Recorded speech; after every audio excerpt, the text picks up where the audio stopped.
دیکھیں جب قانون لایا جاتا ہے پبلک آفس ہولڈر ہوتا ہے، ان کے حوالے سے جو پولیٹیکل اسپیچ اور کرٹیسزم ہوتی ہے وہ اور زیادہ اس کو پروٹیکشنز حاصل ہیں بنسبت ایک عام شہری کے. تو پہلے تو یہ فرق ہی نہیں کیا جا رہا ہے اس قانون کے ذریعے. دوسرا یہاں پہ جب آپ نے ڈسکریمنیٹری، تو یہ قانون صرف of the elite by the elite for the elite ہے. یہ اس میں، اور آپ جرمانوں سے اندازہ لگا لیں، آپ یہ پیرالل جو پروسیڈنگز ہیں، یہ ایگزیمپشن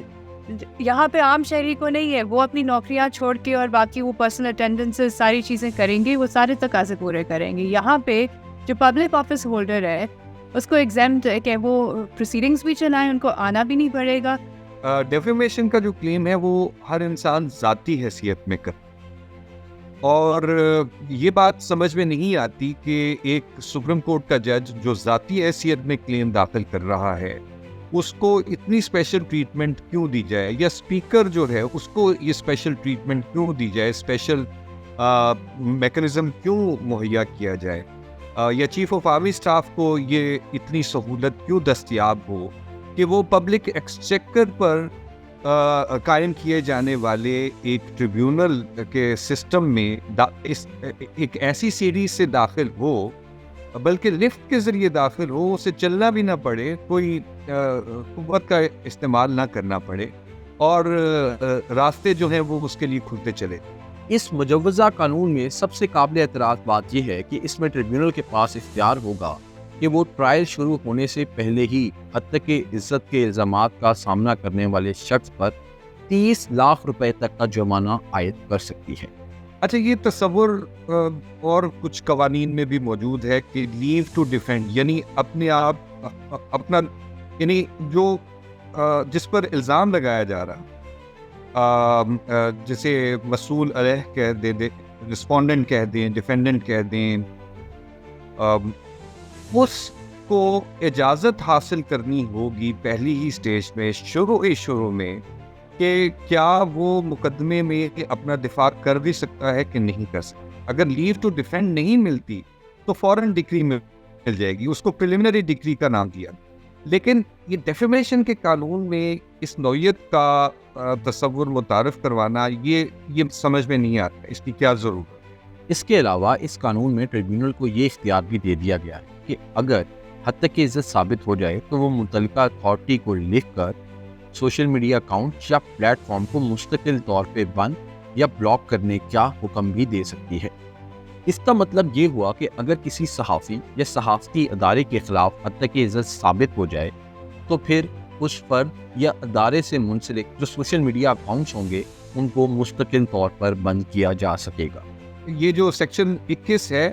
یہ انتہائی خوفناک قسم کی سیکشن ہے، اگرچہ ابہام ہے اس میں کہ یہ جو بات کہنے کی کوشش کر رہے ہیں جس میں لفظ میڈیم اور پلیٹ فارم کو لکھا ہے، کیا یہ ویب سائٹس جو ہے جرنلسٹک باقاعدہ جو اخبارات اور خبریں پہنچانے والی جو ویب سائٹس ہیں ان پر بھی لاگو ہوگا کہ نہیں لاگو ہوگا؟ میرا خیال ہے کہ اس کی ہمارے ہاں تو روایت یہ ہے کہ ایک برا قانون جب بنتا ہے تو اس کی بدترین انٹرپریٹیشن. تو یہ بات، آپ کا جو اندیشہ ہے یہ درست ہے. اگر آپ یہ خبر دیتے ہیں، کوئی خبر دیتے ہیں جو آپ نے پبلک انٹرسٹ میں براڈ کاسٹ کر دی ہے voice.pk کی ویب سائٹ پر، اپنے ریڈیو پر یا جیسے بھی، تو نہ صرف یہ کہ وہ آپ پر پابندی لگا سکتے ہیں، آپ کو 30 لاکھ روپے کا ہرجانہ فوری طور پر ادا کرنے کی کا آرڈر کر سکتے ہیں. اس سیکشن 21 سے یہ لگتا ہے کہ وہ آپ کے سب پلیٹ فارمز کو بھی بند کر سکتے. قانون دانوں کی نظر میں اس بل کی ایک اور قابل اعتراض بات یہ ہے کہ اس کی شق 20 کے مطابق اگر پنجاب کی حدود میں کوئی مواد پھیلایا گیا ہو، تقسیم کیا گیا ہو، نشر کیا گیا ہو یا کسی اور طریقہ کار سے پنجاب کی حدود میں دیکھا بھی گیا ہو، تب بھی اس بل کا اطلاق ہو سکے گا. اس کا مطلب یہ ہوا کہ اگر پنجاب کی حدود سے باہر موجود کسی شخص کا شائع شدہ مواد پنجاب میں دیکھا، پڑھا یا سنا گیا انٹرنیٹ یا کسی اور ذریعے سے، تب بھی اس شخص کے خلاف حتی کہ عزت کی کارروائی ہو سکے گی. اگر کوئی خبر کسی الیکٹرانک پلیٹ فارم پر، ڈیجیٹل پلیٹ فارم پر کراچی سے شائع ہوتی ہے تو یہ ممکن ہے کہ کوئی پبلک آفس ہولڈر یا کوئی بھی شخص اس کے خلاف کلیم پنجاب ڈیفیمیشن ٹریبیونل میں لے آئے، کیونکہ پنجاب میں بھی تو پہنچ جائیں گی نا، پنجاب میں بھی اس پلیٹ فارم پر نشر ہونے والی، شائع ہونے والی خبریں یا رائے جو ہیں وہ ان کو دیکھا جا سکے گا۔ تو یہ قانون بظاہر اس چیز کی اجازت دیتا ہے کہ پنجاب میں جب وہ اس کو ریسیو کر لیا گیا، اس کی ڈسیمینیشن ہو گئی کسی بھی خبر کی یا رائے کی، تو پھر اس کے خلاف پنجاب ڈیفیمیشن ٹریبیونل کے سامنے کلیم لایا جا سکے۔ یہ پنجاب کی جورسڈکشن پورے ملک پر چھا جائے گی۔ پنجاب ویسے ہی ڈومینیٹ کرتا ہے پورے ملک کو، باقی صوبوں کو، باقی اقلیتی صوبوں کو جو یعنی آبادی کے لحاظ سے چھوٹے ہیں۔ اب یعنی فریڈم آف سپیچ میں بھی پنجاب جو ہے، پنجاب کا قانون جو ہے وہ چھا جائے گا۔ اس بل کو پاس کرنے سے قبل تمام سٹیک ہولڈرز بالخصوص صحافتی تنظیموں کے ساتھ بامعنی مشاورت بھی نہیں کی گئی تھی، کیونکہ صحافیوں کا کام دوسرے لوگوں کے بارے میں معلومات دینا ہوتا ہے۔ اس لیے اس بات کا خدشہ ہے کہ صحافی اس نئے قانون سے سب سے زیادہ متاثر ہوں گے۔ اور دوسرا، اس قانون میں صحافیوں کو ان کی پیشہ ورانہ ذمہ داریوں کی ادائیگی کے دوران حتی کہ عزت کے حوالے سے جو سیف گارڈز مہیا ہونے ہوتے ہیں وہ بھی اس بل میں نہیں دیے گئے۔ پبلک فگرز سے متعلق جب رپورٹنگ ہوگی تو جو اگر اس سلسلے میں کوئی ڈیفیمیشن کا کلیم آتا ہے تو اس میں جو کلیم لے کے آ رہا ہے پبلک فگر، اس کو ایکچوئل میلس یعنی یہ ثابت کرنا ہوگا کہ صحافی نے جو خبر دی ہے اور جو وہ دعویٰ کر رہا ہے کہ وہ جھوٹی خبر ہے، تو وہ یہ اگر وہ جھوٹی خبر ہے بھی تو یہ ثابت کرنا ہوگا کہ صحافی نے کینہ کے زیر اثر یعنی میلس کے زیر اثر کہ یہ اس لیے دی گئی ہے کہ وہ اس کی ریپوٹیشن کو تباہ کرنا چاہے، یہ اس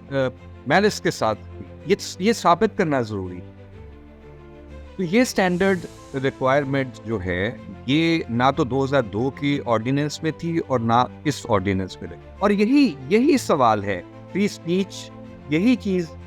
اسی چیز کی اجازت دیتی ہے کہ جہاں ایکچوئل میلس نہیں ہے لیکن آپ نے لوگوں کو انفارم کرنے کے لیے پبلک انٹرسٹ میں، عوامی مفاد میں خبر دی ہے جو بعد میں جھوٹی ثابت ہوتی ہے، تو بھی یہ ڈیفیمیشن کرنے کا صحافی کو یہ اختیار حاصل ہے، اس کو اجازت ہے، یہ لارجر پبلک انٹرسٹ میں ہے